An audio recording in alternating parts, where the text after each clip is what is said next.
I became a school psychologist because I love kids, number one, and in college I studied human development and psych services, and I was really interested in psychology and had considered being a teacher, and felt like school psychology was a really good way to put those two together and to work in the school setting. I know your mother had a big influence on the field you chose to go into. Tell us how your mother and what she does professionally led you to become a school psychologist.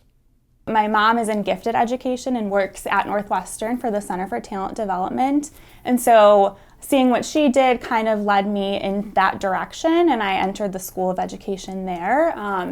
And she runs tons of programs for gifted kids, summer programs, things like that. And when I was in high school and college, I worked at a lot of those programs. So in college, I was like an RA for these summer camps and got to spend time with kids. And so when I was living in the dorm with them, not only was I seeing like the classes they were taking, being gifted students, but I also got to see some of like homesickness. And I'm their RA, I'm their counselor. How do I help them through that? So it was kind of a good way to be introduced into what I was going to be doing later.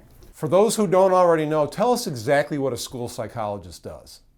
Part of our job is to make sure kids are in a headspace where they can learn, that they have the capability to learn, that their basic needs are met, that when they come to school they feel safe, they feel comfortable, they're regulated emotionally, and they're able to access what's being taught to them. They're able to learn.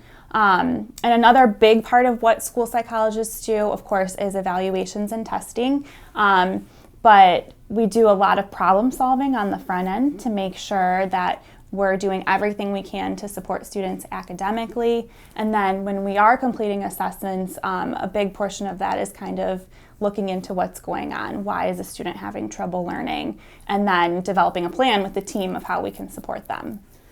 How do you help students become college, career, and life ready?